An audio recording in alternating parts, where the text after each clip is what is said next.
It was an ordinary day, the sun was shining, but inside James there was a struggle with despair. The despair was due to the fact that he only had enough money to go to the store a couple of times. But in addition to that, he had to pay the rent. Otherwise, he would live on the street. Suddenly, the main character saw a sign for a lottery kiosk. Thinking that he had nothing to lose, he went there with a little hope. When James bought some tickets, he saw some percentages above them, which was a little confusing. But a moment later, he realized that these were winning percentages, and he was so surprised by this that he almost choked on his own saliva. So the boy asked the owner for more, which surprised him greatly, but he still gave him more. After a series of wins, James gained inspiration, and the despair that had previously suffocated him was gone, because there was nowhere for it to come from now. At the same time, there was a certain worm of doubt that gnawed at him inside, that he couldn't win so easily, and there had to be some kind of catch. Nevertheless, the entire amount he had won was credited to his card, which was good news. Now he had money for a while. James didn't want to stop, so he asked the owner again. With distrust in his eyes, he still gave him a new portion of tickets. When the owner saw his winnings, he almost had a heart attack right there at the counter. He refused to believe it. The main character noted to himself that of course the owner would soon kick him out of his winnings. But he didn't need that. Having made an innocent excuse that he was often lucky in gambling and that he understood all its dangers, James again asked for new tickets. As he began to erase the coding, the guy did not understand what was happening, because there was a call again and again to try again. As he continued to erase tickets one by one, he thought his ability to see winning percentages had disappeared. The owner, sighing with relief, was already happy that he had sold so many tickets, but he still did not believe such a lucky buyer. Noticing the percentages that never disappeared, James finally realized that the ability never disappeared, but that he had been too carried away and had not noticed them. The guy saw a large percentage on one of the tickets and asked to buy another one. Theatrically calling upon all the forces of earth, water, fire, and wind, he began to erase the protective film. And an incredible miracle happened, according to the owner. James won a very large sum. Hiding behind the shop, the owner still could not believe such terrible luck, and realized that selling him tickets could be a profitable business. So he offered James more tickets and said that if he lost, he would keep 20% of the winnings. But the main character figured out what was going on and therefore said that he had used up all his luck for today and headed for the door. He dropped a note along the way that he might drop by here tomorrow and try his luck again. For fun, James decided to see the chance of opening the door. At first it was 100%, but then it began to rapidly fall. As it turned out, a seemingly mad dog flew into the glass door, frightening not only him, but everyone around with its mayhem. The guy wanted to leave and continue to deal with his problems, some of which had already been resolved, when suddenly the owner's voice stopped him.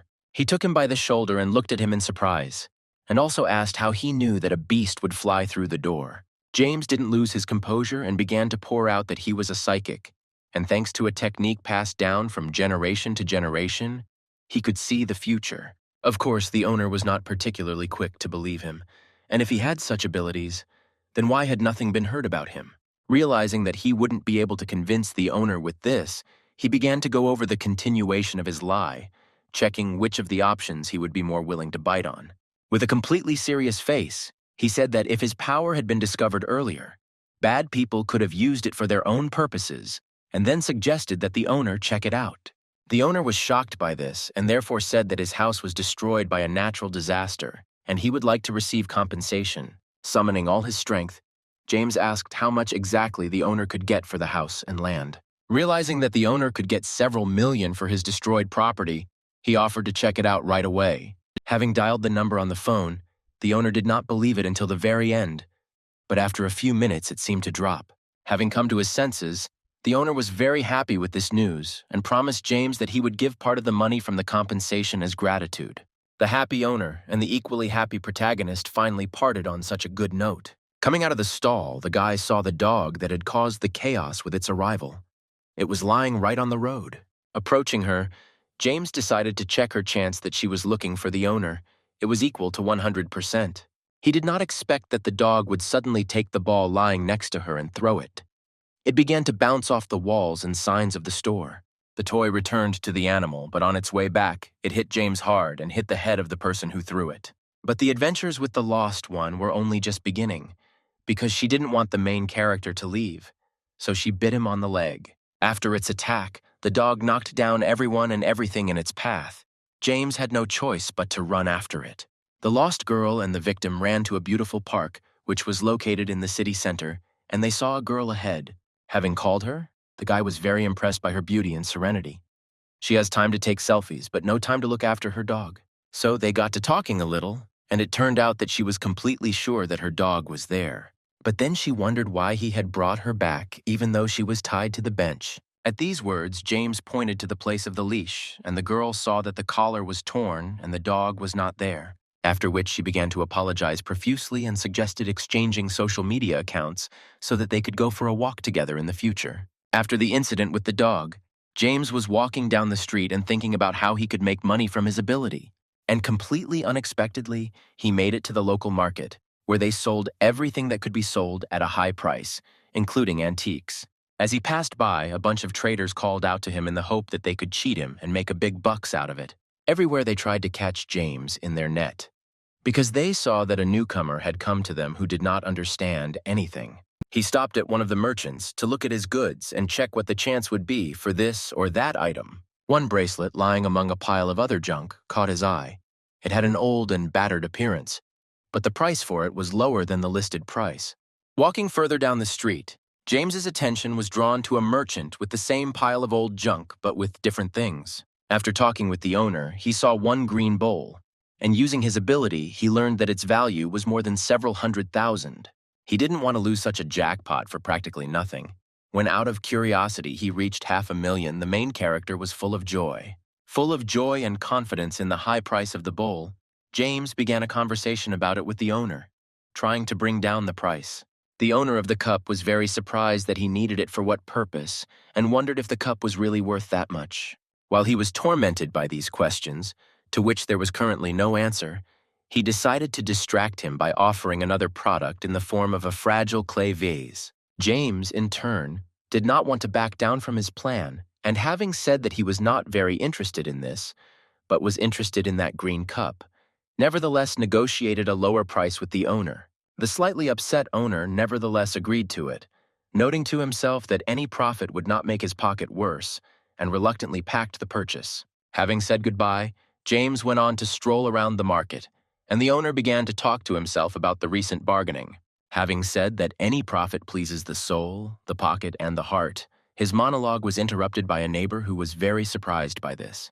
Then a girl approached the merchant and asked about the cup they had agreed on yesterday. She was beautiful and was surprised that it was no longer there, and asked if she should raise the price so that the merchant would return the thing to her. The owner was very surprised by such pressure, and was already beginning to wonder whether he had sold the cup to the boy for next to nothing.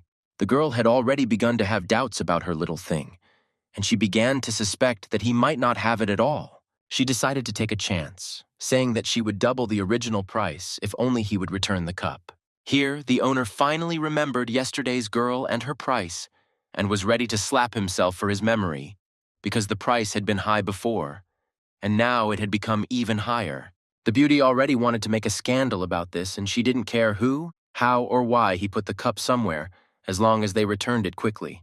The owner's heart bled like a ton for selling the thing to the boy so cheaply, and he cursed himself for such inattention. His neighbor was practically crying with laughter, seeing his friend in such despair, and said that he had never allowed himself to do such a thing before, let alone now. Suddenly the girl recoiled from the counter and moved back a little, not understanding what was happening. The reason for this was the owner, who was already rolling on the ground in grief, and was ready to bury himself in the same place, just to forget about such a major mistake. Having already resigned herself to the fact that she would not get the cup from him, the girl asked where at least the buyer of his missing item had gone. Not far from them, they heard active voices. There was an auction going on for a rare cup. The girl thought that perhaps this was her little thing, and with a small amount of hope, she headed in their direction. It turned out it was James, and he was trying to drive up the price of an old man who seemed to know a lot about antiques. Having heard the price of the second one, the girl added a few thousand to his price, hoping that the man would give in to her. She noted to herself that although he looked familiar, the cup had to be returned at any cost. Otherwise, her grandfather would be very upset.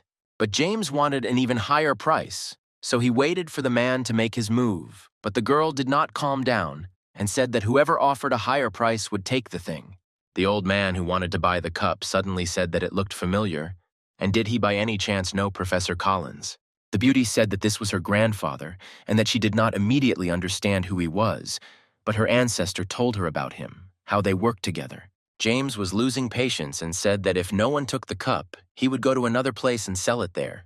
The girl immediately transferred the last amount that was told to her and took the much-desired little thing. But the main character did not want to leave the beauty just like that, and therefore offered to tell her fortune a little as a thank you. The girl decided that he was some kind of crazy person and hurried away as quickly as possible before anyone discovered her disappearance. James didn't want to just leave her, so he decided it was better to continue in case it suddenly broke down. But the beauty was already tired of him and exclaimed how dare he pester a woman who was older than him and still busy. The decision not to retreat until the last was stronger than the fear of a hidden threat, so he decided to test all this. The first thing the main character did was find out if she had a husband or boyfriend, which turned out not to be the case. And the second thing he decided to find out was whether she was really older than him or not, which turned out not to be the case. Joyful and happy, he wanted to jump from the information he received, saying to himself that it was nice to learn other people's secrets.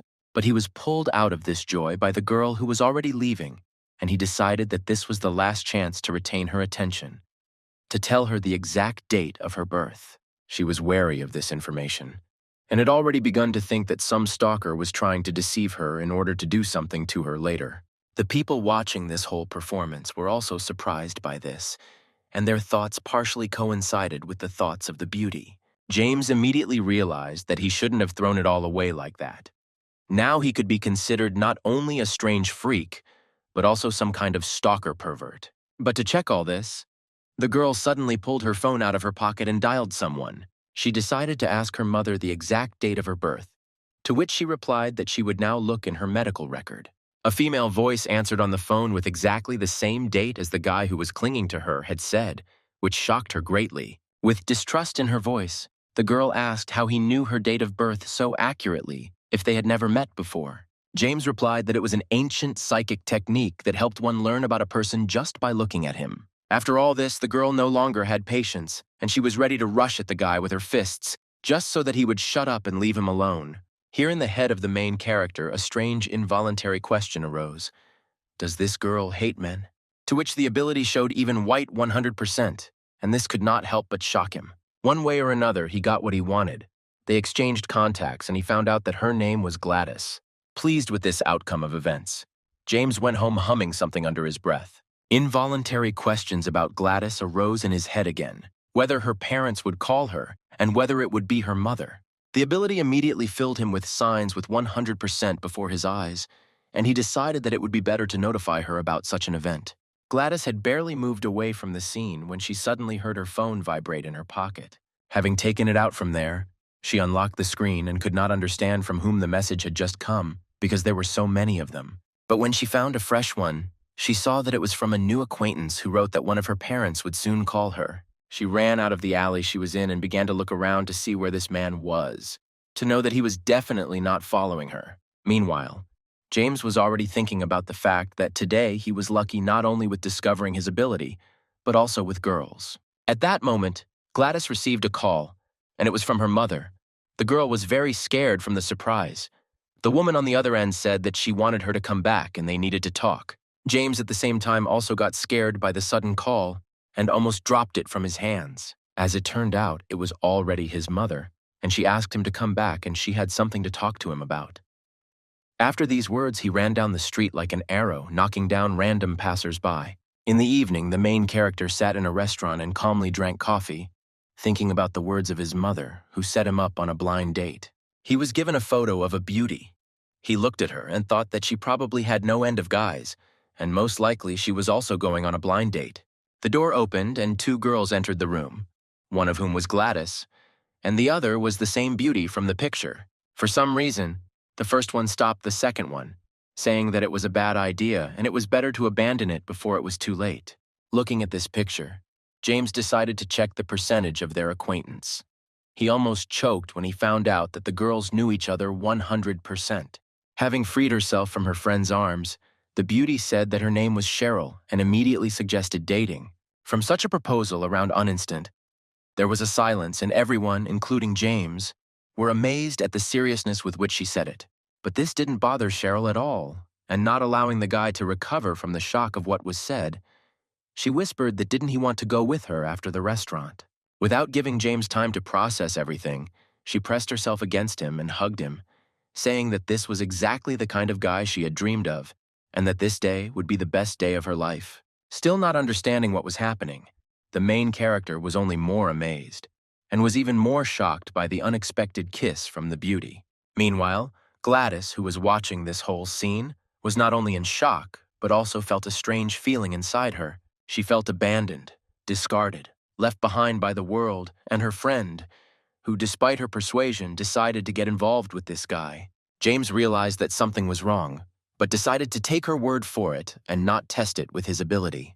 The two of them didn't pay any attention to anyone around them or to the girl who had already run off somewhere, and Cheryl said that if James was ready, they would go to her right now. Upon entering the apartment, the girl immediately introduced the new arrival to her mother, who reacted to him quite violently. The guy thought to himself that since he had such a reaction, it seemed like he was the first guy that the beauty had brought home. Lost in his thoughts, he didn't notice how her father grabbed him and dragged him forcefully into the room. Sitting James down next to his daughter, he said that he and his mother would not disturb them, and that they could do whatever they wanted. The guy noted to himself that it was nice to be the first where no one had been, but he still had doubts that this was some kind of performance for the parents.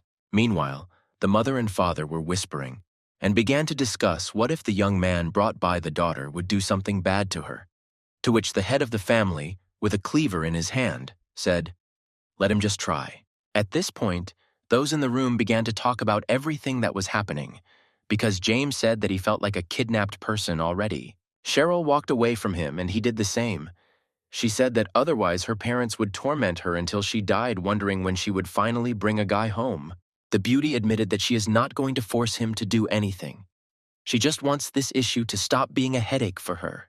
Thinking that she was right about something and checking with the ability whether he could hug her and began to slowly approach her, he fell out of nowhere. Hearing the noise, the girl's father immediately burst into the room waving a cleaver and asked what all the noise was suddenly about. Seeing James kneeling in front of Cheryl and her surprised face, he didn't understand what the pogrom was all about. Apologizing, the girl's mother pulled her husband out of the room by the ear and, closing the door behind her, told them not to stop what they were doing and to continue. The main character did not understand at all what was happening and was already beginning to regret that he had agreed to participate in this performance. But after that, he was overcome with despondency and fear that if he failed, her father might settle scores with him in a cruel manner. Cheryl apologized for the incident and asked if he would help her with the issue without any obligation, to which James replied that he did not want to participate in all this and deceive his parents in such a matter, and left the room, where the older members of the family were already hurrying to him. Hearing the girl's mother apologize for his sneakers left him with such shock and disappointment that even for the entire day, his emotions were just specks of dust. His most beloved shoes were ruined and soaked from the soup spilled on them, according to the owner, who kept apologizing. The girl's father offered him to stay with her for the night, and that while he was there they would dry out, but saying that he needed to visit a relative in the hospital, he left, slamming the door behind him. Having left this strange family, he rented a room and went to bed, thinking about today and that he should try his luck at that market tomorrow. The next day, James went there for more antiques and more money. The owner, who had blown yesterday's jackpot, was sitting in the same place and polishing some vase and saw how someone's shadow covered his goods and him. When he raised his head, he saw that it was the boy from yesterday who had taken the green cup away from him. The man was very surprised by this. Thinking that this time he would not lower the price, but would ask for a higher one, he offered the buyer a new product. James realized that this time he wouldn't get what he needed from him so easily, so he asked the system if he could find antiques from him again. Deciding to tease the merchant a little, he thanked him fervently for yesterday's purchase, and the merchant, in turn, was stunned. Looking at the displayed goods, he began to check each one for authenticity using his ability. Suddenly, the main character shifted his gaze to one figurine, the approximate cost of which was about 12.5 million. James said that he had his eye on the figurine and would like to purchase it, adding that he would not mind buying it for a few thousand.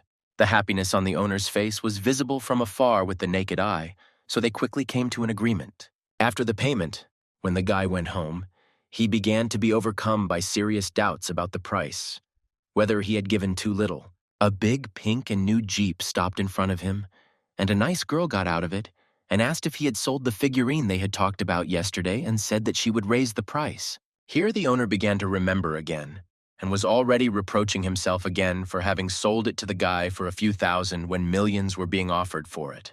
Cutie continued that her grandfather would be very upset if he found out that his favorite figurine had disappeared somewhere and would increase its price even more just to get it back. When she didn't see what she was looking for on his counter, she was ready to burst into tears right there and then. The owner tried to calm her down, but it didn't work out very well, because the figurine and the boy left. Then the girl wiped away her tears, and with firm determination asked him if he knew in which direction he had gone. Meanwhile, James sat at his grandfather's antique dealer's and waited for him to name the price while he examined the figurine. Looking at it through a magnifying glass, he said that he had the same one at home, and it was very dear to him. But then the old man had a question. Was it really she who was standing in front of him, and had her granddaughter sold her? The main character said that perhaps she is just very similar, and another one like her will keep your beloved company.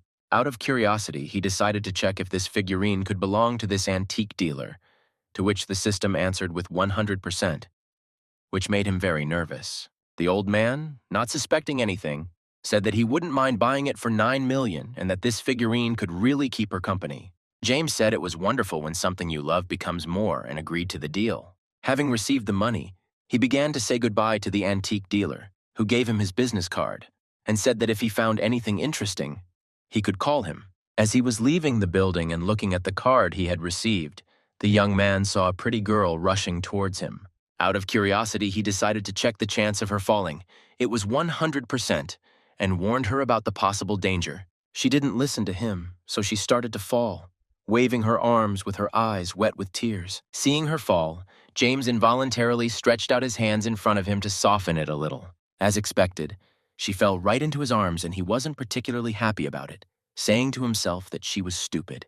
Seeing this scene, the people around them said that today's youth have completely lost all shame to do such things. The girl, clinging to the guy with her hands and feet, was not embarrassed by anything, but the one who suffered from her was starting to get nervous. She got off him and jumped back a meter, and James, in turn, said that she would have been better off listening to him. The main character did not listen to what the girl told him, but instead checked to see if it was the granddaughter of that antique dealer, and as expected, there were white ones again, 100%. The cutie snatched the phone from his hands and added herself to his contacts, which surprised the guy. Looking at her phone at her contact, her name was Mary. James did not notice how she left and, remembering the deal, went home through the entire market. Walking along the shopping street, he met an old friend of his who asked how much he sold the figurine for. The young man casually said that he sold it for $9 million, and said that it was a rather rare and ancient figurine. Meanwhile, the girl reached her grandfather's shop and, looking around the corner, looked to see if he still had his figurine. But the old man noticed her and asked her to stay, saying that he had bought his for $3,000 and had bought exactly the same one today for $9 million. Mary involuntarily tensed up and said in surprise that it must be a coincidence and his figurine was now at home. But, sensing something was wrong, the grandfather decided not to leave things like that and said that his favorite thing was not there now. The girl said that she had some things to do, and it was time for her to go. The antique dealer almost shouted at her, scolding her for selling the figurine that was dear to him, thereby frightening the cutie even more. But she quickly dialed her grandmother and tearfully said that her grandfather was scolding her, but that a female voice on the other end began to scold the old man. Hearing her relative's words, Mary immediately flew out of the shop and promised herself never to touch her grandfather's things again. At the same time, James was walking down the street and felt that something was wrong with that merchant, and because of this, he became afraid. He started looking around, thinking that he was being watched and that something was about to happen, but nothing happened. Walking down the street, the young man thought that the merchant would not leave him so easily and would definitely take revenge. And the ability confirmed this with 100% certainty. But in his mind, he said that even if this was true, he had nothing to fear with his ability, and he could make money on anything. The main character decided that first of all he needed a car, and a solid one at that, so that he wouldn't be ashamed to show it off. As he approached the bus stop, he saw a suspicious guy sneaking up behind his new acquaintance. After asking the system if it was a thief, to which it responded with 100%, I quickly wrote to it to be careful. The girl was very surprised by his appearance and warning, leaving everything to fate. Both saw that the bus had already arrived. James saw out of the corner of his eye that the guy's hands were reaching out to Mary and began to worry about her. He wanted to shout for her to be careful and immediately walked through the crowd towards her. Suddenly, unexpectedly for him and for the thief, the girl hit the second one in the solar plexus with all the force she had. When the girl turned to face him, he saw that there was anger there and a determination to wipe him off the face of the earth. Grabbing his hand, the cutie began to lift him up, listening to his painful sounds. Throwing him over her back, she threw him to the ground with all her might, which seemed to crunch something on him. The thief hit the ground with a painful cry, which caused even more attention to be paid to them. The crowd waiting for their turn on the bus and the people already there began to talk. Someone even recognized the cutie as the girl from the airport. When Mary finished dealing with him, she said he was a pervert and wanted to grope her. He was glad that it wasn't him who was beaten, but his girlfriend was amazed by his stupidity, and it was good that everything turned out that way. But he was frightened by the strength with which the cutie defeated the thief. The young man thought that it was better not to mess with her for his own safety. He noticed that Mary was looking at him strangely and seemed to be about to follow him, and out of curiosity, he decided to check whether the bus would reach its destination. The system gave out 0%, and then James began to go through all the possible outcomes of events. As it turns out, it will be an arsonist who will blow up the bus and many people will die, including himself. The guy dialed the police and said that there was a possible terrorist on the bus, and there could be many victims. They marked the call as an emergency and asked if he had any evidence, which he did not have. Entering the bus, the main character noticed that Mary was also following him, talking on the phone with someone. Seeing her, he remembered how she dealt with the thief, and he felt a little uncomfortable being in the same transport with her. Then the police called him on the phone and said that an employee on vacation could help on the same bus. This news made James happy, but he was very nervous that he was being followed by a tail in the form of a stupid girl, in his opinion. Having asked whether the criminal was sitting or not, the system gave out 100%. Looking out for him among those sitting, he noticed that Mary was not going to leave him. Here he saw a suspicious man who was sitting by the window and clutching a black backpack to himself. The young man was delighted to see him. But the main character realized that, seeing his expression, he immediately suspected something was wrong and turned away to the window. James reproached himself for such a gross misconduct and was afraid that the officer might not find this man. He felt someone's hand on his shoulder and squeezed it tightly, thereby frightening him. It was the worst possible assumption for him, but it was indeed Mary, who was never far behind him.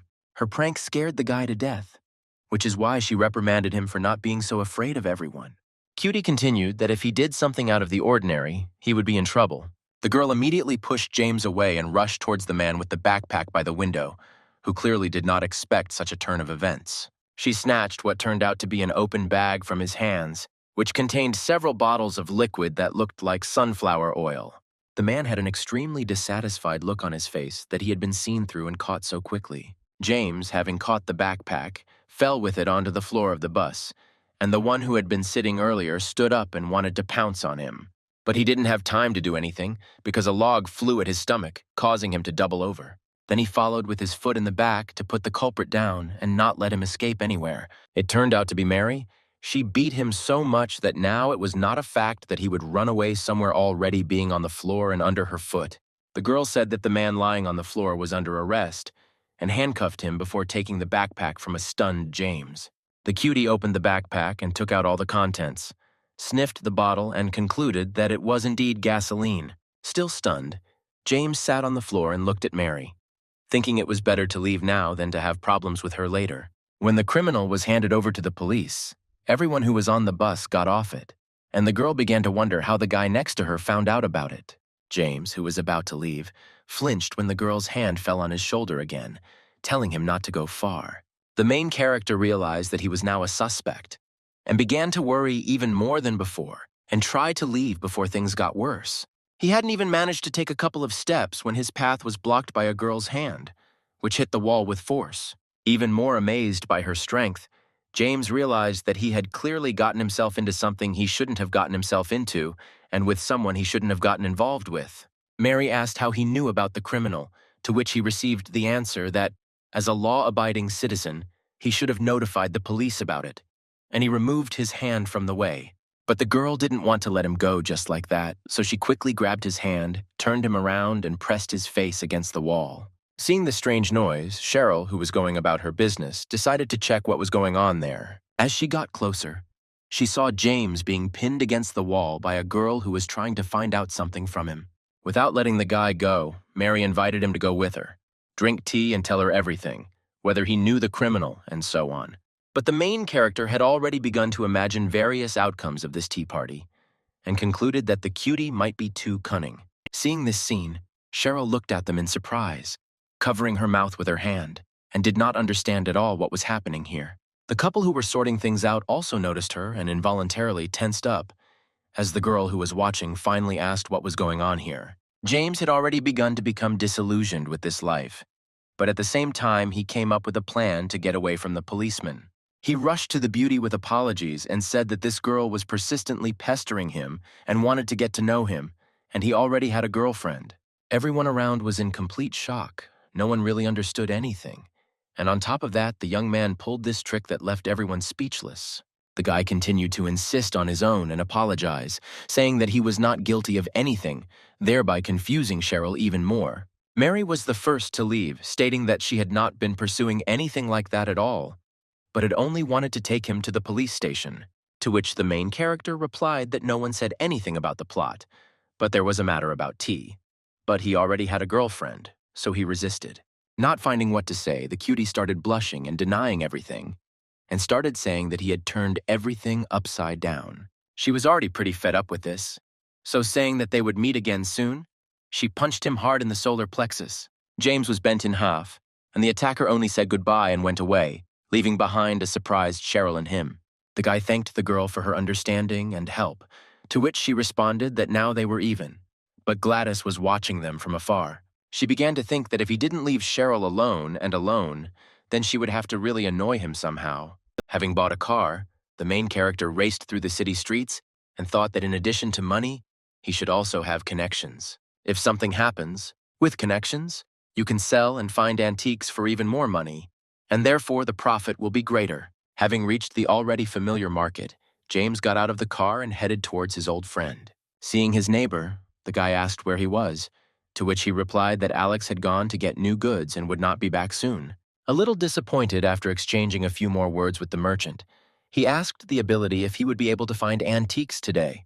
He was very surprised that for the first time in all this time, he received such a harsh 0%. This greatly excited the young man. Wandering around the market, he decided to try it, despite the 0%, and approached one of the merchants, starting to examine the goods laid out there. James was very attracted by a small and seemingly old brown vase, and he negotiated with the owner for several thousand.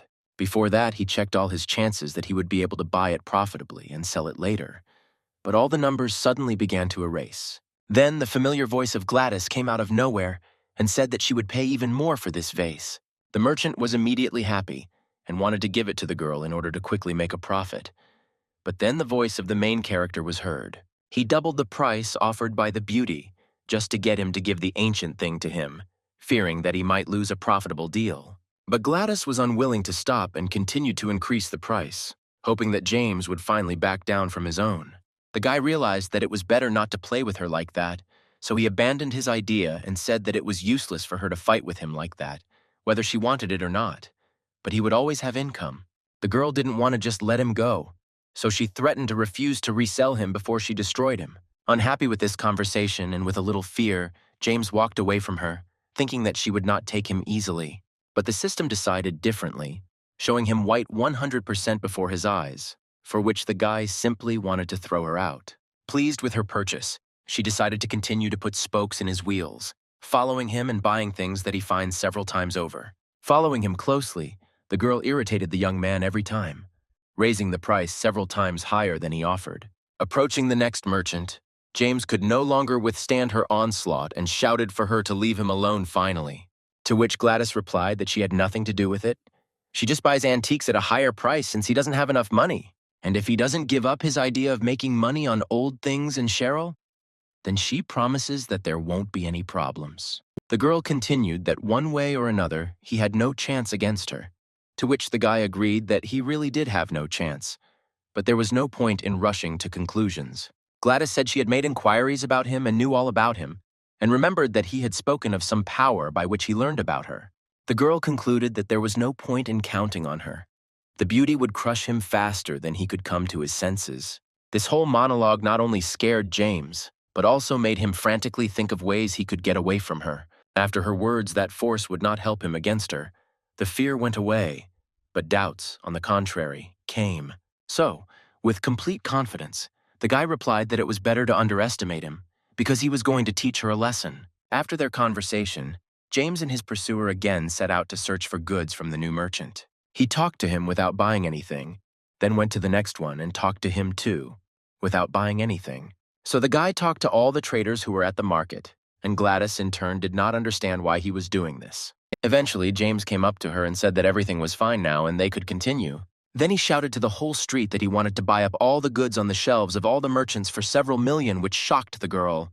But she didn't lose her head and immediately offered several times more than what had been offered earlier, and said that she would take everything. Seeing her pressure, James pretended to be worried and said that there was no need to get excited and it was better to think everything over first. To which Gladys replied that she didn't care much and that it would be better for him to stand aside calmly at last. The merchants hesitated, thinking that it might be a trick, but the girl immediately suggested that they could also earn money on delivery.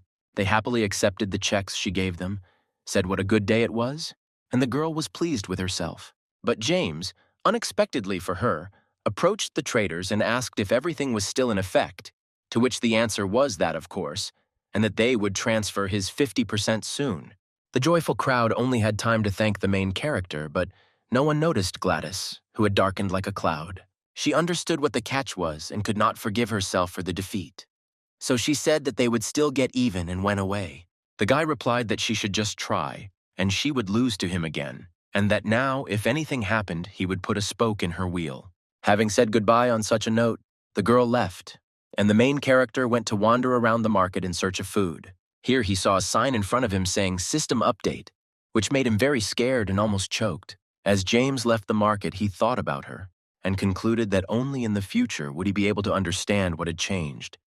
But for now, he returned to thoughts about expanding his connections. He noticed that a man was waiting near his car. Coming closer, the man said that he had been sent for him and was invited to a social event.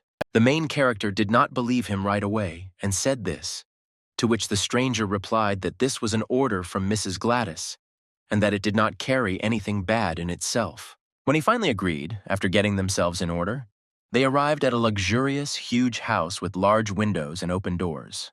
Gladys stood in them and called him into the house, saying that if he wanted to be so rich thanks to antiques, then he had better be here. They entered a huge hall with a large crystal chandelier and a large number of guests, among whom waiters walked. The girl introduced him to her influential friends, which at first caused the young man to be afraid. But then he imagined himself in the toilet and began to talk more easily. After talking, they went back to the table where they sat down, and the girl said that she was surprised at how he showed himself today. She also explained that they were currently at a charity auction and she wanted him to sell one thing. In conclusion, she said that she would give him the opportunity to sell the rare vase in her name because she was kind today, and she hoped that he understood the full responsibility. A joyful James said that of course he understood everything and was grateful for such a display of kindness and would not forget it. The auctioneer began calling everyone present to the auction. The guy got up from his seat and headed towards him. The man announced that Mr. James would go first with his vase, the starting price of which was 12.5 million. Holding the box with the artifact in his hands, the main character was very worried and did not want to fall face down in front of all these people. The young man placed it on the podium and, opening the lid, discovered that it was not a vase at all, but ordinary toilet paper. He was in complete shock, horror, and confusion about how this could have happened and how to get out of it now. James stood there like a statue, not knowing what to do in this situation or where to put himself so as not to feel like a fool. Then he remembered that Gladys had asked him to pick up an earring under the table that she had accidentally dropped, and he realized that this act was her doing. He was pulled out of all these memories by the voice of the auctioneer, who decided to joke that he was most likely in a hurry to go to the toilet than to sell the vase. Realizing that he now looked very stupid, the main character began to quickly figure out what he should do, and one thought came to him. Pulling himself together, he began to make up stories as he went along, saying that this role was of great value to him. James said that he used to be a terrible crybaby and could cry for no reason, with or without his parents. Then they began to think about what to do with him and came to an interesting conclusion that could amuse the crybaby. One day during breakfast, his father gave him a roll of toilet paper. The boy did not understand why and asked about it. Then the father said that since he cries often, he will need napkins to wipe away those very tears. In conclusion, James wanted to note that only after he received this gift did he stop crying, even with a lot of debt behind him. So he decided that even if this thing seems like just a stupid joke, it is not so, and for everyone it is different. He dropped the roll of paper on the podium and finished by saying that it was only thanks to her that he became a real man and that he wanted to sell her. After all that was said, the main character realized that even without this whole tirade, people realized that he was more of a clown here. When there was silence, a man with an expensive cigar in his hand said that he wanted to buy a roll for 10 million. James's whole face was shining with joy and happiness that his clowning had not been in vain. After the deal, Gladys said that this time he was lucky too and it wouldn't be like this forever. Having thrown this away, she left the hall, and the main character wondered when everything would be calm.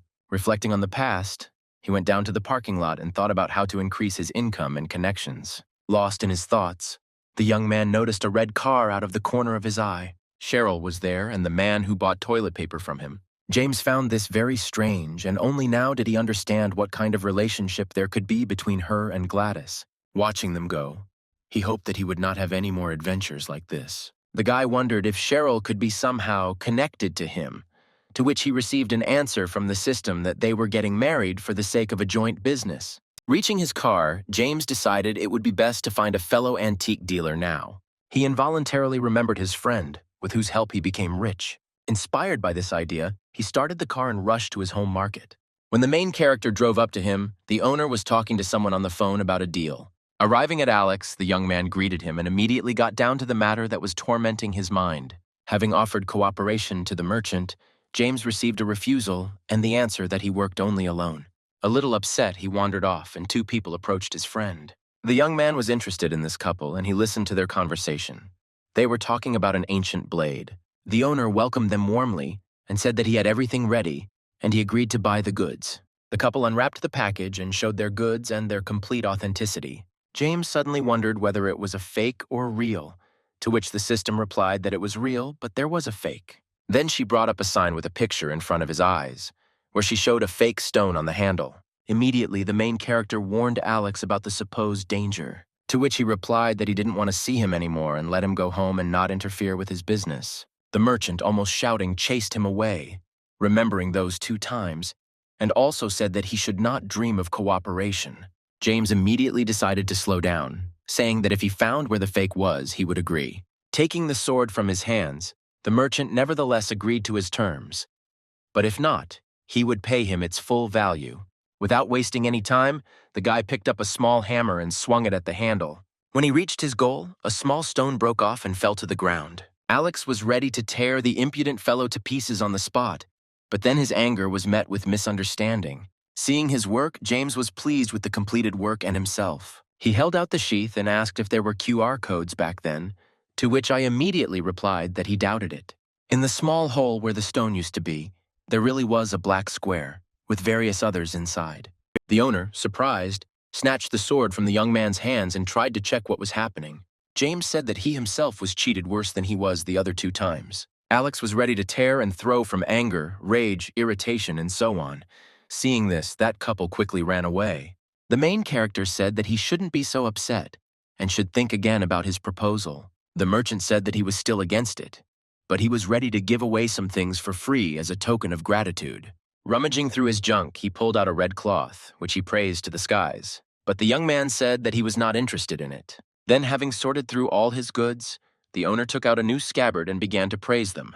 He said that it was an ancient scabbard and that one could make a fortune with it. The system immediately showed that these were genuine antiques, and they were quite expensive. James was shocked by the information he received, and he couldn't believe that the merchant could have something so expensive. But the owner did not want to part with them so easily because he himself was going to resell the blade more profitably. James said he wanted this one as a thank you. Alex responded more aggressively and still continued to stand his ground. The main character started to put pressure on him, saying that if he didn't give it to him, problems might arise and he wouldn't have new clients. The merchant's face became whiter and whiter with every word. He didn't want to part with it just like that. His heart bled, thinking that now he could lose everything if he did not give it to him and lose all the profit. With sadness and pain, he finally gave James the blade and told him to go away and have a good day. Having thanked Alex, James wished him the same and headed to another friend of his. He was already approaching a familiar building, which brought back pleasant recent memories.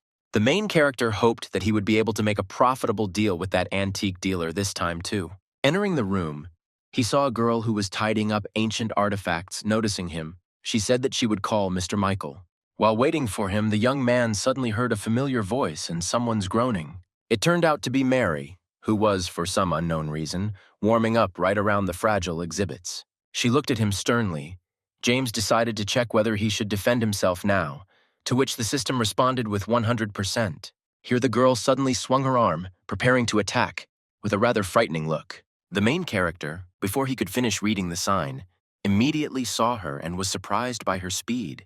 It's good that he managed to dodge. Otherwise, he would have been walking around with a black eye. James dodged in time and Mary missed, but instead grabbed an antique vase and prepared to throw it. Then her grandfather's voice came from behind her and she was surprised and terribly frightened by his sudden appearance. The antique dealer was furious and yelled at his granddaughter, and she almost dropped the ancient artifact. The main character exhaled and thought that it was good that everything turned out so well for him, and that Mr. Michael arrived to him in time. Mary, in turn, did not just leave him with his grandfather, thinking that he was going to deceive him again, and decided to eavesdrop on their conversation. Entering a spacious room with a standing wooden table and stumps instead of stools, Mr. Michael and James began to discuss the sudden appearance of the second. The protagonist said that he wanted the master to check the authenticity of the sword's antiquity, and asked what its price would be good for sale. The antiquarian was very surprised by the young man's find and began to examine it carefully, after which he concluded that he was very lucky with ancient relics. Mr. Michael then said that the price of this blade starts at 60 million and took out a checkbook. He wrote out exactly the amount he had named, thereby greatly surprising and delighting James, adding that he had a good knowledge of antiques. The main character admitted that he was simply very attentive, and to prove it, the guy said that his granddaughter, who had climbed up the wall, was now eavesdropping on them. Mr. Michael didn't believe it at first, but decided to check, and the guy's words turned out to be true. He saw a girl hanging on the cornice who was not embarrassed by anything. Noticing that her grandfather and James had discovered her, she immediately jumped down and promised, running away, that she would never do that again. Returning to the conversation, the antiquarian decided to test the young man's knowledge and offered to tell him about the ancient treasures located in this room. Thanks to the system, the main character already knew everything about all the artifacts and without any doubts, told him about each one with some details. Mr. Michael was completely shocked by his knowledge and the ease with which he told it all. Having praised the young man for such precise answers, he suggested drinking some more tea and telling him about another relic. Having shown it, James immediately told him everything about it without a doubt, which struck the old man with even greater shock and admiration, and said that his little help would be needed. The main character doubted the truthfulness and sincerity, to which the system said that there was no catch here and that he could be trusted, although he could be used for his own purposes. They left the room and headed towards the basement. On the way, Mr. Michael said that he wanted him to check the authenticity of one very expensive and rare vase. The antique dealer and the young man approached the huge, massive iron door of the safe, which hid some valuables behind it. Opening it and entering inside, the main character saw rows of many small safes in which something very expensive and rare was kept. They reached another similar door, and the antique dealer warned that if James could tell whether it was an original or not, it would help him out a lot. Entering the room, the guy saw in front of him a huge white vase with drawings of blue dragons on its sides. Here the system came to the rescue and showed that the counterfeit was at the bottom of this jewel, and there was a risk of damaging it. The young man explained that the bottom was fake, and that in order to check this, the vase had to be broken. The antique dealer was against this, and said that he would not do it without the real owner, because its price exceeded $1 billion. After Mr. Michael's call, A tall, plump man arrived, looking very worried and asking what was going on. The antiquarian and James explained to him in a few words what was happening, after which the young man reached for one of the artifacts in order to use it to destroy the other. The owner stopped him, raising his hand and saying that if he did anything with the vase, he would not only be in big trouble, but he could also end up behind bars. Understanding all this, James thought that even if this were to happen, he would have nothing to lose. Having fully realized his situation, he nevertheless threw the thing that looked like a hammer, thereby breaking the ancient vase. Mr. Michael said in a stern voice that if it really turned out to be a fake, then the problems would no longer be with the young man, but with him. Meanwhile, the system tried to suggest where exactly the fake was located and in which part it should be looked for. With her help, James began to carefully break apart the remains of the bottom of the expensive vase, afraid of damaging the evidence. When he broke the next piece, the owner's face was whiter than a sheet, and the main character no longer had the same confidence as before. The guy was ready to despair and thought that with his actions he had already multiplied and destroyed everything that could be. Suddenly, in the last piece, he discovered something very interesting. It was a plate with a QR code and handed it to those watching. The owner of the fake vase was practically shaking, and Mr. Michael was furious and ready to destroy him right there on the spot. Anyway, satisfied with his work and profit, James went home and continued to wander around the market. He got into the car and rushed to the other end of the market, where his old good friend usually traded. As he was approaching, the main character noticed that some people with bandages covering their faces had parked near his counter and were heading towards it. They first grabbed Alex by force and dragged him to the car, and then began to push him into it with his feet, and the merchant clearly resisted.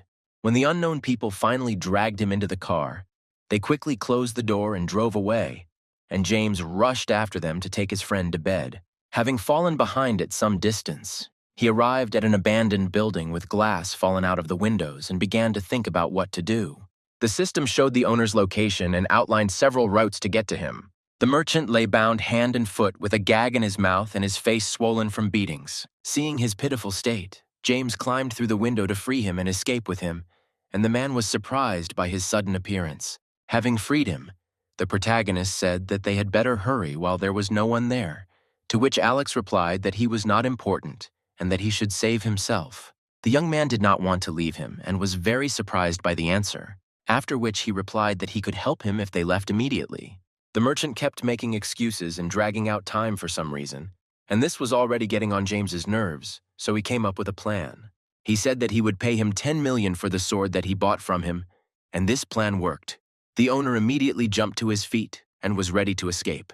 This gave him a certain amount of motivation, and he said that the sooner they left here, the better for them. Here they heard someone's voices behind the door and became very scared, after which they quickly began to figure out what to do in this situation.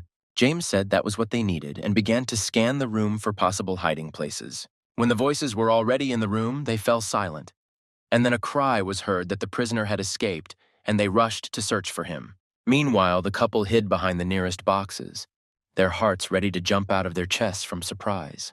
At the same moment, people were running around the area with something heavy and looking for the fugitives. When the footsteps and voices died down, they emerged from behind a pile of bricks and continued their escape from the mysterious base.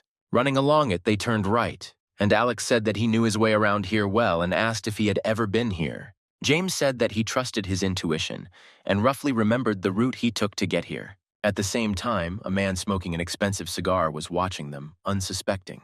He said he needed them alive at any cost, and he was furious that he had been exposed as a counterfeiter of antiques. His subordinate said that people had already set out to search, but before he could finish speaking, his boss suddenly kicked him in the stomach. He bent over, and his boss said that if they didn't catch these two, then the authorities would become interested in their activities.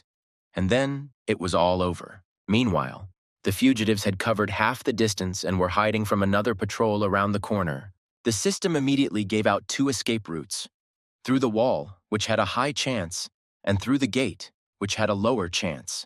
They decided to try their luck and, too tired, headed towards the gate, hiding from the patrols they encountered along the way.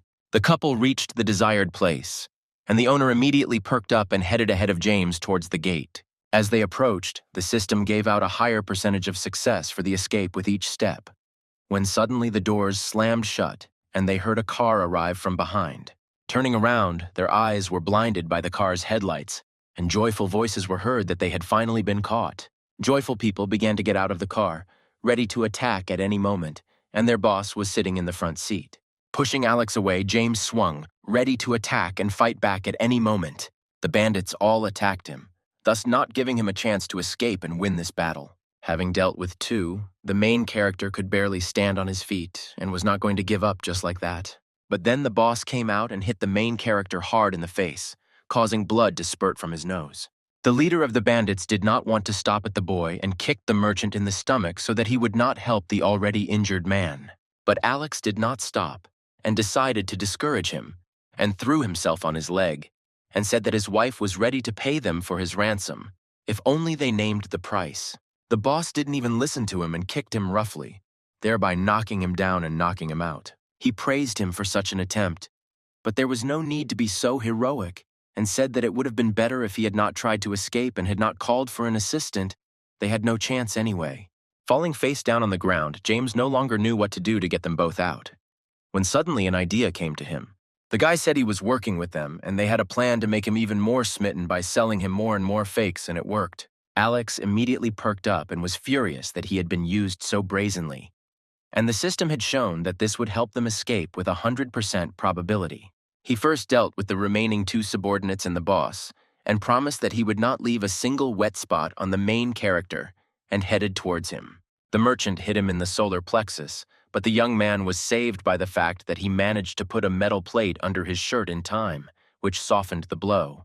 The angry man ran into the gate, knocking it out, and after that he fell to the ground, exhausted, hitting James. Having somehow dragged him to the car, the main character saw that he was unconscious and complained that he was so heavy. The beaten bandit leader lit a cigarette and said that he would not leave them so easily and that they would have to act decisively. The victims arrived at the hospital. After some time, Alex came to his senses and began to repent for his carelessness and gullibility. He was so upset that he even started crying, and James began to console him, saying that he didn't hold a grudge against him and that it wasn't his fault, and that he would give him the promised money. At this point, the man jumped up and said that now they could get into very big trouble and that they could be followed for revenge. The main character checked out of interest and couldn't believe his eyes. The system gave 100% for every guess made by the owner. He was pulled out of his surprised state by a phone call. It was Mr. Michael calling and saying that he would be out of town for a while, and he urged them to be careful. He found some information about the kidnappers, but it is very little and should not be trusted, so it is better that they do nothing and hide somewhere. James exhaled and said that it would be better to do so, and the victim replied that he would gladly follow this instruction. But when the guy remembered the signs that appeared with 100%, he was ready to tear his hair out from the fact that he had gotten into such a risky situation. Meanwhile, the leader of the bandits called one of his acquaintances and explained the situation and said that he needed help to get rid of him. The voice on the phone said that he would help, but his services were not free, and it was time to start playing an interesting game. At that very moment, the couple got into the car and began to discuss a plan of action. Alex did not want to just leave the matter, so he pulled off the mask that covered his face in anger. He squeezed her and began to threaten that he would wipe them off the face of the earth for such meanness that they decided to sell him counterfeit goods. James said that they would definitely figure everything out, but first they needed to find someone who could tell them about this gang. The merchant replied that he had one person, but he was in the ghost market. Pressing the gas pedal to the floor, they headed towards their destination, full of hope that all this would soon be over. Having arrived at the ghost market, the couple began to wander about it, and Alex told them that here they could find their informant, who would be able to get them everything and tell them. The friends did not notice that the person they were looking for was following them. He said to himself that money was still more important to him than he was, and went off to spread rumors. An unknown man was watching him behind him, the one with whom he had made a deal to spread gossip to slander his friend. The couple went to the merchant's friend, and when he called him, he said that he was not going to sell him anything and that he should go try his luck somewhere else. From this answer, Alex's nostrils widened greatly, and it seemed that smoke from anger and indignation was pouring out of them. Then he asked what, actually, was the matter. His friend replied that everyone around already knew that he had joined Mr. Michael, so no one wanted to deal with him now. The man decided to check this out and turned around. He saw that behind his back there was already a lot of whispering on this topic, although in reality this was far from the case. Alex wanted to start making excuses that all this was a load of lies and that they shouldn't believe it. But James, meanwhile, was wondering what the catch was. Then he grabbed him by the hand and dragged him into some alley, shouting that the two of them should get out of this place and never come back. Turning into the alley, the merchant still did not understand what was happening here and why everyone suddenly began to hate him. Then the main character explained that they were set up and someone did not want them to cooperate with them. As he walked down this alley, he continued by saying that first, they would need a disguise so that they would not be driven away again. Having obtained hooded jackets and a mask for both of them, they again set out to find their informant. Approaching various items, the couple pretended to be looking at the item that interested them, while the unsuspecting merchant offered them more and more new items. Here they overheard the details of the gossip from the people they approached. And it turned out that our merchant had left everything and joined not only Mr. Michael, but also his company. Alex was almost torn apart by anger and such brazen slander, and he was ready to tear out their tongues by the roots for spreading such information. But James stopped him, saying that now was not the best time to start a fight and sort things out, and took him aside. He began to think about what to do next, when suddenly his companion moved away from him and headed towards the object of interest. The merchant came up to examine an old box, which he could not open right away. His colleague said that it was worth several thousand, to which he replied that he knew the value of this relic and did not need to explain further what it was. James approached him and asked why he needed it. He received the answer that this box could be bought here for pennies and then resold for a higher price. Before the owner could tell this, someone's heavy, large hand fell on his find, thus cutting short the joyful moment. It was a tall, strange man who said that this box was worth much more than the measly couple of thousand it was offered for. James realized that something was wrong here, and he needed to get out of here as soon as possible so as not to get into any trouble again. The unknown man added that its price starts from 300,000 and it is quite valuable, thereby shocking everyone around. He continued by saying that this place was clearly not suitable for her, and if they retreated, there would be no problems. The merchant was not pleased with his appearance, thereby showing his displeasure, saying that he was taking on too much. The stranger began to lose his temper and said that if he was so resistant, he could check the authenticity himself or get acquainted with his fighting technique.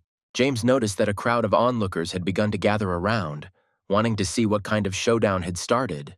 Without waiting for an answer, the guy apologized for his friend and said that they understood the value and would not bother him anymore. As he was about to leave, the man blocked the couple's path, saying that they were quite knowledgeable about antiques, thereby surprising them. He offered a deal. If they could solve the mystery of the box afterward, then they could get what they were looking for. James decided to check whether this box was really so valuable and whether there was something in it, for which the system gave 150% to the questions. The unknown person immediately began to quickly move the small parts of the box from one place to another from which it was made. There were quite a lot of them, and it took some time to unlock the mechanism, and a new wooden box appeared from there. The main character no longer liked what he had gotten himself into, and the merchant behind him was already starting to panic that they had gotten themselves into such a mess. The guy became gloomier than a cloud and checked the system whether the Litote man was somehow connected with the one they were looking for, to which she responded with only 50%. He decided to quickly leave this place, thanking the master for the lesson and once again apologizing to him for the inconvenience they had caused. But the crowd did not want the show to end and demanded that it continue, thereby already repeating out loud the rumor that had spread like wildfire. This really got on Alex's nerves, and he was about to yell at everyone that this was stupid slander against an honest man. But then James pulled him back. He said that he was overly hot-tempered and it was better not to attract unnecessary attention to himself. As a friend, they heard a new male voice. It was a large man with a not very pleasant face who said that if they could figure it out, they could just take her away. The main character realized, thanks to the system, that with him the search could be accelerated and his help would not be superfluous. And not paying attention to the surprised look of his friend, he agreed. Still using his ability, he said that the wooden box was empty inside, but it had a secret mechanism that could be used to open access to the treasure. The first stranger opened the small box and was surprised that the guy guessed right without even looking inside. But this news even calmed him down and he exhaled, saying that there really is another mechanism in it, but no one knows how to find and open it. Then James took the box from his hands and began to examine it, turning it over in his hands and waiting for the system to start helping. He found a small protrusion in its bottom and pulled it out, still surprising those around him. On the wooden plate was a drawing of a flower with many petals. But the young man knew that it was a secret riddle with which he could open the treasure. Still with the help of the system, James easily passed through the secret and invisible to every one labyrinth that she showed him. Watching him, the first unknown man began to get a little nervous and worried about how he knew about all this, if he was seeing it for the first time in his life. Having gone through the entire labyrinth, the protagonist unlocked a compartment in which a green jade bracelet appeared, which was broken into 3 parts. The crowd and the rest of those surrounding and watching him were stunned by such an event, and everyone did not understand how he pulled it off. The second unknown man said that it was not bad, but his grandson had screwed up a bit, who in turn admitted his defeat in front of him and apologized for his inattention. He approached his friends and admitted that he admired their talents and had never seen such people, and James smiled at him contentedly. The man offered them a competition. If they could evaluate the antique and offer a large sum for it, they would win. He even showed a couple of banknotes on purpose, as confirmation that he was not lying and everything would be fair. The friends lost touch with reality for a bit, but then they came back and looked at the money in amazement, as if they were seeing it for the first time in their lives. But they were brought out of this state by the voice of a man who said that if they lost, they should no longer appear at the antique market at all. James wasn't even nervous, but was completely confident that his system wouldn't let him down and would hand him everything on a platter without errors. A tense silence hung around. The crowd of onlooking traders waited for the banquet to continue, and their companions looked at each other in the hope of understanding what they could expect from their opponent. The main character saw, with the help of the system, an ancient vase and began to tell about its cost and the story in a couple of phrases. His opponent praised him but offered 2 rare books, the value of which could exceed several million. The guy said that it was not too important, to which the man sharply replied that for true connoisseurs, it was a real treasure for which they would give their entire fortune. But that was basically where they ended, because they didn't find anything worthwhile anymore. After which the elder laughed and said that the young man was no slouch and invited him to his place. They left, leaving the friends slightly confused by what had just happened. James decided to check if the family of these strangers was somehow connected with that gang and whether they could count on their help against them. And the system answered every question with 100%. He also expressed doubts about them to his friend, to which he responded with surprise and a little worry on his face. Alex said that even if that were the case, then let them trust in fate for now and not think up anything unnecessary, but now they just need to rest. The next day, they came to the stranger's home and were amazed by the size of the mansion they saw. It was really huge. Until they stepped over the threshold of this house, the merchant could not stop taking photographs of the house and its background. He also noted that it would be a pleasure to cooperate with him, and that he was ready for it, and he shook his hand with joy. Then, suddenly, a dog with a dull look on its face, which appeared out of nowhere, landed on their handshake. James remembered her. She appeared the day he discovered his ability and caused chaos in the lottery shop. Looking up, they saw a girl hurrying towards them, who promised that she would now put the dog back on the leash, and the guy immediately recognized her. But the beauty herself did not recognize him right away. After some time, she remembered him from meeting her dog in the park. Having put a leash on the dog, the girl agreed to take them to the head of the family, not paying attention to the unexpected silence from behind. They entered the courtyard of a huge mansion in a friendly company, with a dog on a leash at the head of their column. The girl suddenly got confused in her own house and asked her pet to find her grandfather, thereby convincing James that she was a little stupid. Then her older brother came up to her, as she addressed him, and told him that this couple was looking for their grandfather, and she wanted to see them off. Leaving them, the girl said goodbye to them, and the friends headed after the man they already knew. They entered a small terrace where they saw an old man lying on a deck chair under an umbrella, seemingly unsuspecting. When his grandson called him, he stood up from his resting place and said that he knew what they really needed. He showed his friends the flash drive and explained that it contained all the information about the bandits who had kidnapped him, and that they would be able to take it if they passed the test. The friends agreed, and then they followed him to his office to undergo that test. And once there, they saw that it was teeming with various antiques. J6 was shocked by this and was starting to get nervous about what he was going to do, even though he had a system for it. The nervousness didn't go away. Fanning himself, The old man said that if he could determine whether it was original or fake, they would be able to take the flash drive. Otherwise, they would be thrown out of here. Alex agreed to these conditions and said that James would definitely figure everything out correctly, thereby putting him into a kind of stupor from surprise. And first of all, he drew attention to the head of Buddha, which was preserved quite well for its age. But the main character replied that it was a fake, which was created recently and therefore was well preserved, thereby surprising the owner of the place. Then the merchant took something that looked like a candlestick and said that it was also in good condition, but the young man dissuaded him of this, saying that it was another fake. The friend did not dare stop and continued to chatter some nonsense about the antiques surrounding him, and James meanwhile became gloomier. Suddenly, Alex noticed the calligraphy hanging on the wall and said that it was quite difficult to forge and was probably original. But here too the young man said that this was another fake, thereby infuriating the owner of the place. He also added that all antique-looking things are fakes and reproached him for treating his collection with such disdain. The man finally lost his temper and said that such words simply nullified all his efforts and suggested that he retract his words. But James didn't want to give in and stood his ground, and the situation in the room grew more and more tense. They didn't even pay attention to Alex, who had practically lost consciousness and was already stretched out on the floor and was still offering to admit defeat. Having come to his senses, he finally decided to dissuade the gloomy young man and said that everyone was wrong, and behind them stood a self-satisfied master. The main character turned to face him and did not feel any trick. But the system had previously said that with his help, it would be possible to get rid of problems in the form of kidnappers.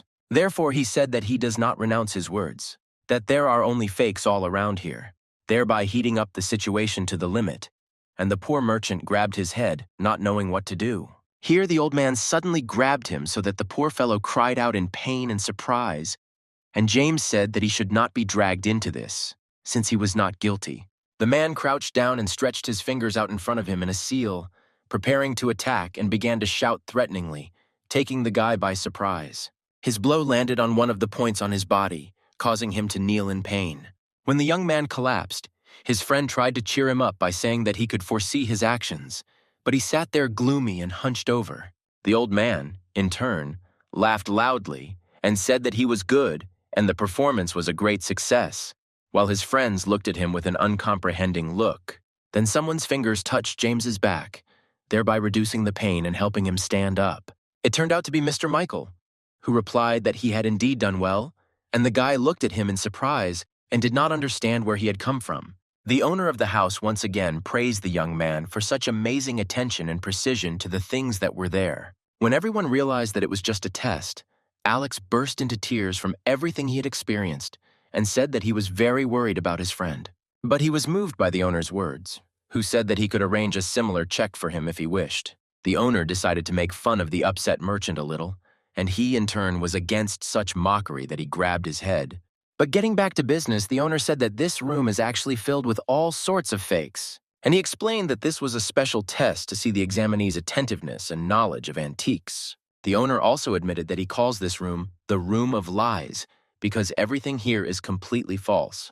James realized that the owner of this mansion was not involved in the case of counterfeit antiques, but someone from his family was definitely there.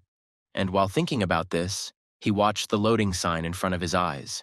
Having praised the young man once again, the man said that he and Mr. Michael had a very advantageous and pleasant offer for him. Then the second antiquarian spoke up and offered him to become the main member of their society instead of the one who had dropped out. The main character's eyes lit up with joy. With such a proposal, he would be able to solve two of his problems, one with finding connections and the second with income. Happy with this offer, the guy thought about it for a while, and in the meantime, his friend figured out what was going on and hurried to explain. He explained that there were more than 1,000 people in this society, all of them ordinary people like him, but he never bragged that he was a member. Mr. Michael said they took into account all of James's talents and abilities and believed he could be a full-fledged player. The friends still couldn't comprehend the complete happiness that had fallen on their heads, so they just stood there in shock with their mouths open. Alex repeated the antique dealer's words once again and could not believe that his friend was being offered to become an important big shot, and the young man asked who they were. Then he explained that there were few such people, about 17, and that they were the leaders of this society. Then, unexpectedly, the merchant began to ask to be promoted to a major, since his friend had been made one and he was still a private, to which he received the answer that he should continue to develop his potential, and then perhaps he would be promoted to the main one. Or if he is so eager to raise his rank, then the owner of the house is ready to test him too, and Alex immediately began to refuse. Mr. Michael said he was mostly the one making decisions about Jordan's membership. But Jordan saw through him right away and asked why he was using him as a cover. But the merchant did not calm down and said that he and James were already like brothers, and they could not scatter like that. So where he goes, the other will immediately follow him. After telling about the departure of one of the main ones, who was engaged in the counterfeiting of antiques, Jordan said that Michael was too soft, to which he received the answer that not everything in the world can be solved with fists. The four of them went out onto the terrace they had seen before and began to drink tea. The owner of the house offered to drink to celebrate the event and opened the vessel with the drink. Looking at him, Alex's mouth started to water because he also wanted to drink and was very envious of him. James suddenly asked where the fake antiques came from in the first place, and then Mr. Michael explained that when their society first started, the market was full of fake goods. The owner of the house said that it was a good time when they fought against counterfeiting, but like all good things, it came to an end. Someone appeared on the market who continued to make fakes and distribute them, and others followed him, taking his example and doing the same, filling all the antique dealers' counters with their products. Each time the master of counterfeiting became better and better, and it was no longer possible to know whether it was a counterfeit or not without a full examination. Here James remembered how he had broken the fake vase with dragons, and was glad that he had been able to save Mr. Michael from such a purchase. And the antiquarian told that even in their society there are such people, for example, a recent dropout who was caught doing this. When he was mentioned, the owner of the house almost broke the armrests of his chair in anger and began to threaten those who were doing this. He promised that as soon as he found out their names, they would begin to regret that they were born, and they would not receive mercy from him. Looking at his angry expression, James thought about how to find the traitor in his family and how he wouldn't have to cross his path if something happened.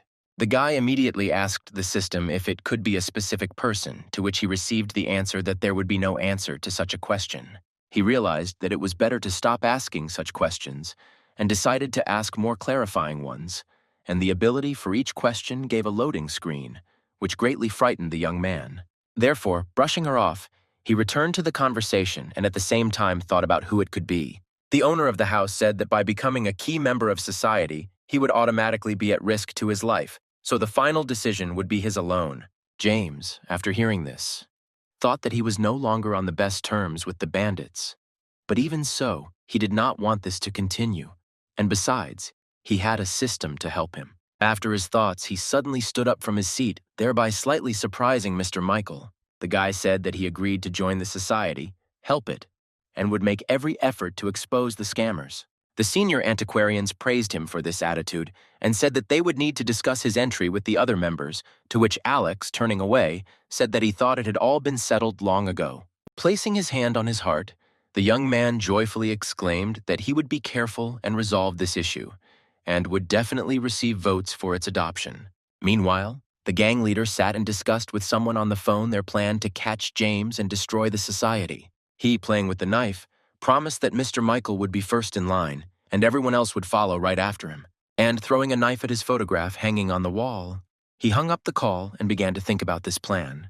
Having already drunk enough, Jordan happily said that he felt so good that he was ready to sit with them until the morning, and, calling his eldest grandson, he suggested adding some smaller ones, meaning his grandchildren.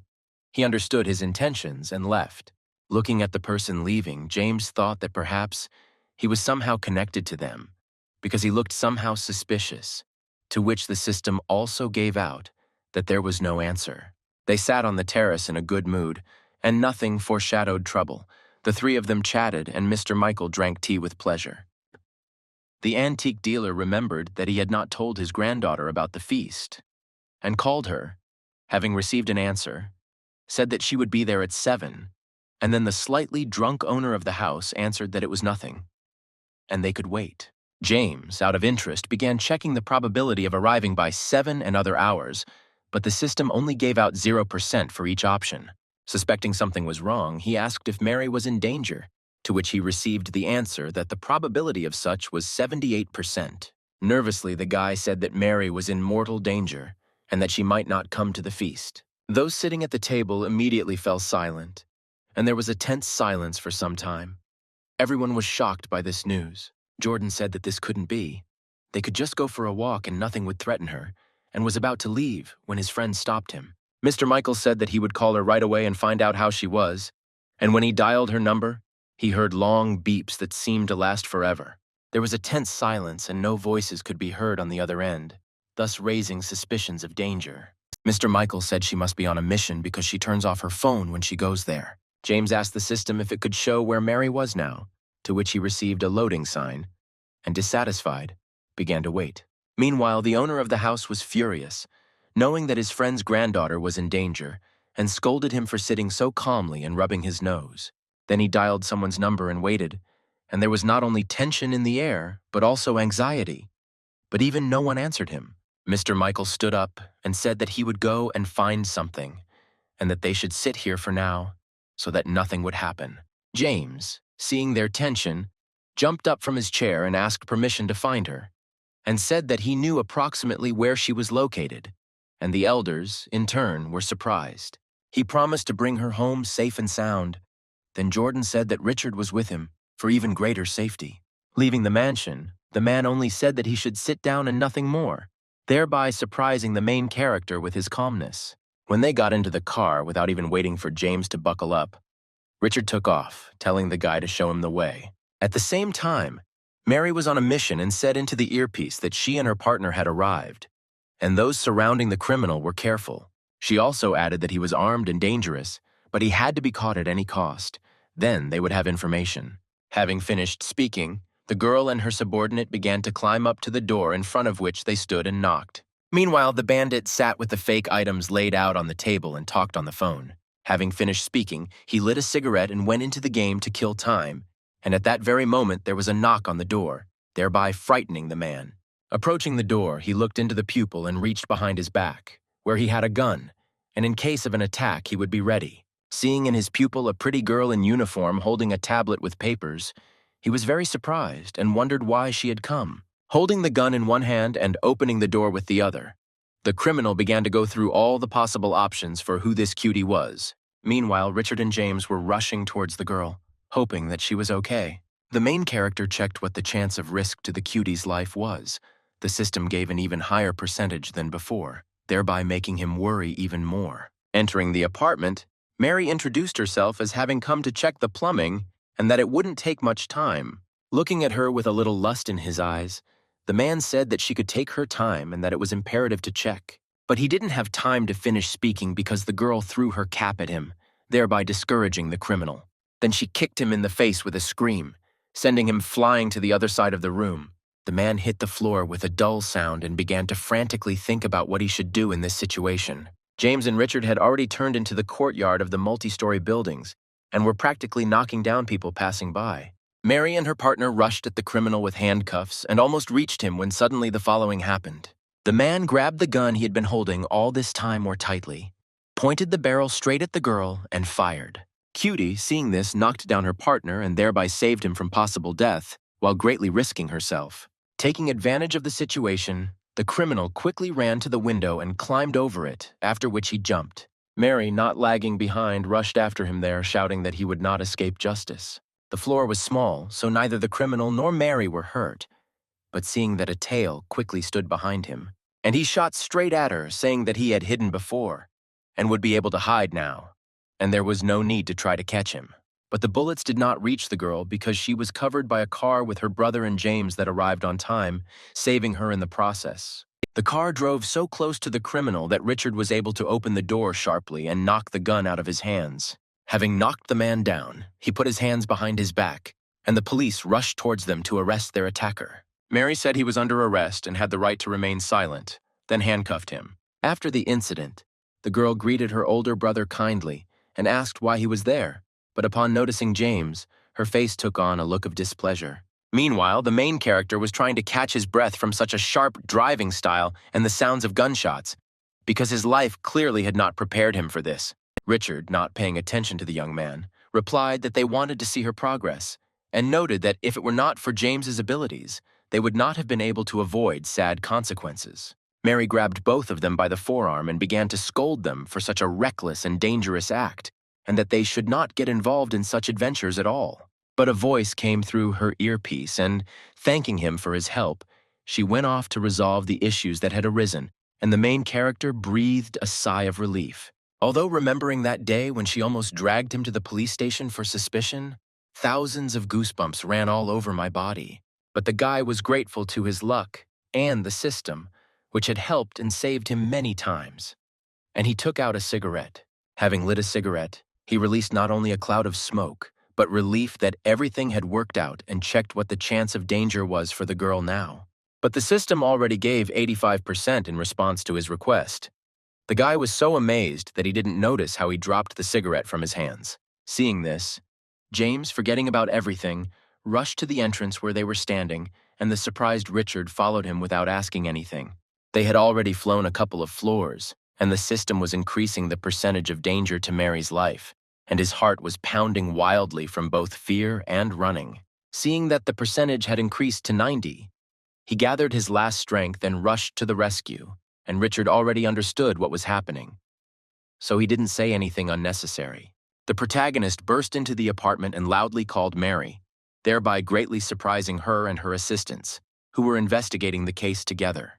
They only showed a little surprise on their faces, and James, seeing that there was nothing threatening, only frowned a little. One of the police officers said that the criminal had accomplices, as he was only an intermediary in the resale of antiques and is now most likely hiding.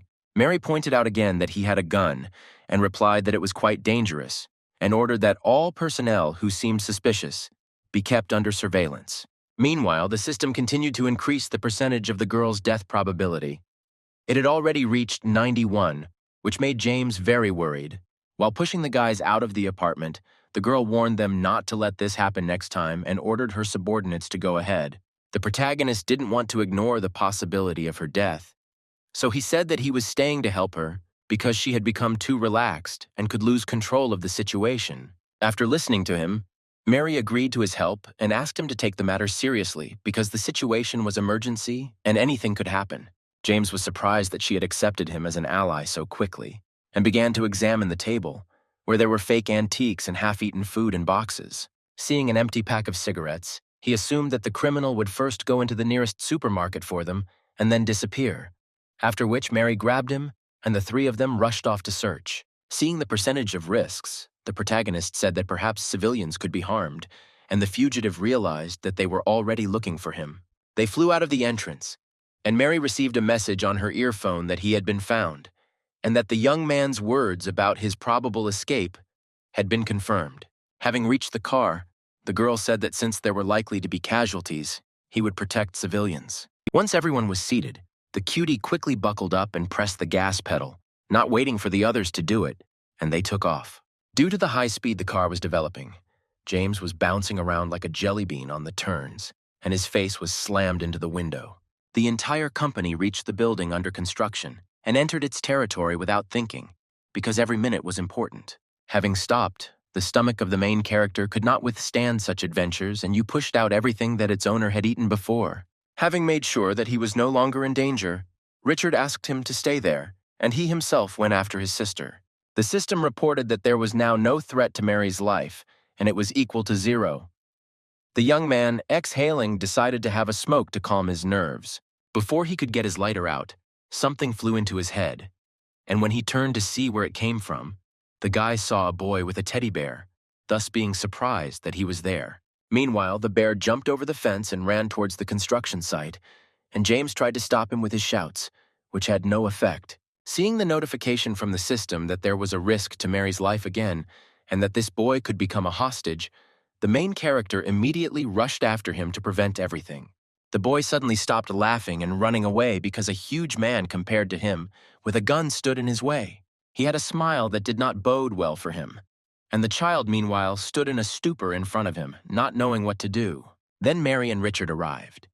When they saw the two of them, the girl, without thinking about anything, rushed to save the baby. The man also did not hesitate and headed towards the child. But none of them ever got to the boy because James grabbed him first, thereby saving him. The main character fell on his back and it seemed to him that something crunched, but most likely he really imagined it from the blow. And the system started spamming red signs with the word error, scaring the guy even more, fearing that he would die faster than Mary. As it turned out, he simply lost consciousness. And when he came to, he was sitting in the car and rubbing the back of his head, which was very painful after the blow. He heard the voice of a girl who praised him for his bravery and said that all the criminals had already been captured and arrested. Mary also added that if it weren't for his help, it might have taken a long time, and she said that the child was fine and had been delivered to his parents. When James fell, he did not open his eyes for a long time. She began to worry that he had somehow died, but Richard reassured her, saying that he was simply unconscious. Seeing that he was slow to think, Mary shouted at him, thereby frightening him, and the protagonist still had the error signs in front of his eyes.